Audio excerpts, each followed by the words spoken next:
स्वागत हुआ। टीकाराम जूली ने भीमराव अंबेडकर की प्रतिमा पर माल्यार्पण करके उन्हें नमन किया। बड़ी संख्या में कांग्रेसी नेता और जनप्रतिनिधि मौजूद रहे। इस दौरान मीडिया से बातचीत में नेता प्रतिपक्ष ने कहा कि 26 नवंबर का दिन देश के लिए महत्वपूर्ण है, क्योंकि भारतीय संविधान सभा ने पहली बार भारत का संविधान इसी दिन अपनाया था। उन्होंने भाजपा पर निशाना साधते हुए कहा कि जब से भाजपा की सरकार देश में काबिज हुई है, तब से संविधान को कमजोर करने का काम किया गया है। उन्होंने ईडी और सीबीआई के दुरुपयोग का भी आरोप लगाते हुए कहा कि भाजपा चुनी हुई सरकारों को गिराने का काम कर रही है। इस मौके पर उन्होंने महाराष्ट्र चुनाव के नतीजे पर कहा कि जो महाराष्ट्र में चौंकाने वाले नतीजे आए हैं, महाराष्ट्र और हरियाणा के चुनाव के नतीजे की तरह जाएंगे। इसको लेकर चुनाव आयोग को शिकायतें दर्ज करवा दी गई हैं। टीकाराम जूली के पहुंचने से पहले अजमेर नगर निगम की नेता प्रतिपक्ष डॉक्टर द्रौपदी कोली के नेतृत्व में कांग्रेसियों ने शहर की विभिन्न समस्याओं को लेकर सांकेतिक धरना दिया। साथ ही साथ समस्याओं का समाधान नहीं होने पर आमरण अनशन की चेतावनी दी।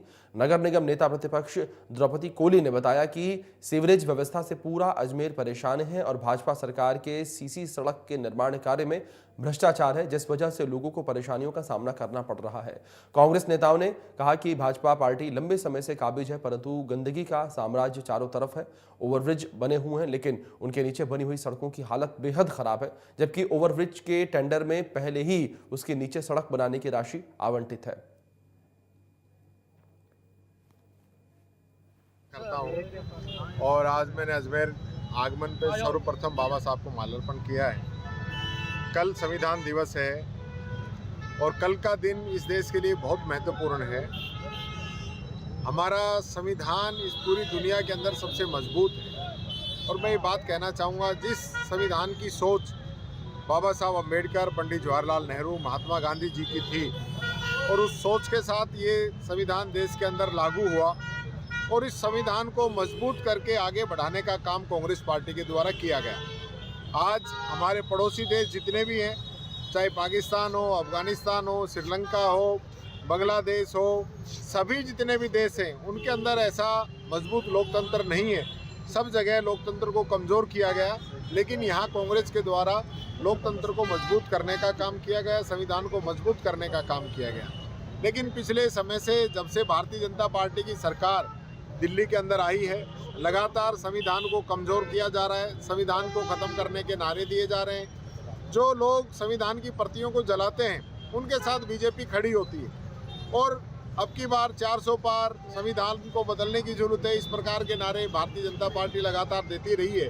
और यही नहीं, जो इस देश की स्वायत्तशासी संस्थाएं हैं, ईडी है, इनकम टैक्स है, सीबीआई है, इन सब का दुरुपयोग करना, चुनी हुई सरकारों को गिराना, इस प्रकार का लगातार आपको पूरे देश के अंदर देखने को मिल रहा होगा। देखिए, जो नतीजे आए हैं प्रत्याशित हैं, ऐसे हमारी सोच नहीं थी, न कहीं भी ऐसा कहीं रुझान था, न पब्लिक में ऐसी बात थी। दूसरा झटका हमको लगा है। इसी प्रकार से हरियाणा के अंदर भी बच्चा कह रहा था, मीडिया कह रहा था, सर्वे कह रहा था, लेकिन परिणाम हमारे अनुरूप नहीं आ पाए। हम महाराष्ट्र की भी और हरियाणा की भी तह तक जा रहे हैं, गहराई तक जा रहे हैं। ऐसे क्या कारण है? चुनाव आयोग के सामने भी हमने शिकायतें दर्ज कराई है। इस पूरे मामले को हम पूरी स्टडी करवा रहे हैं। ईवीएम को लेकर कुछ कहना चाहिए? देखिए, ईवीएम पे लगातार सवाल उठ रहे हैं, ईवीएम की बैटरी पे सवाल उठ रहे हैं। जो बात हरियाणा में आई थी वो वापस महाराष्ट्र में भी आई है कि कई बूथ ऐसे हैं जहां ईवीएम 99% चार्ज मिली है और जहां 99% चार्ज मिली है वहां एक तरफा वोट बीजेपी के खाते में गया है। देखिए, मैं पहले भी इस बात को लेके कहा है और यहाँ तो अजमेर के अंदर तो बड़ा इश्यूज़ भी बना है। लगातार इसके लिए वकील साहिबान एजिटेशन भी कर रहे थे, लिखित में भी दिया है। मैंने खुद भी विधानसभा के अंदर भी ये मामले को उठाया है, क्योंकि कुछ चीज़ें ऐसी है जो नियम और कानून के और संविधान के अनुसार होनी चाहिए, उसको सरकार नहीं करना चाह रही। यही तो मुख्य मुद्दा है।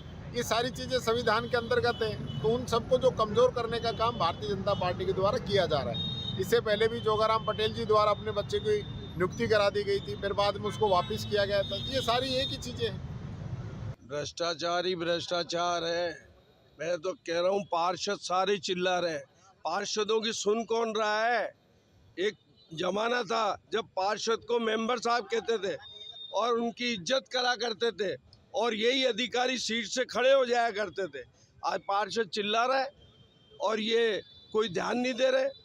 सम्मान तो बहुत दूर की बात है, ध्यान नहीं दे। जगह जगह सड़कें टूटी फूटी है, पड़ी हुई है।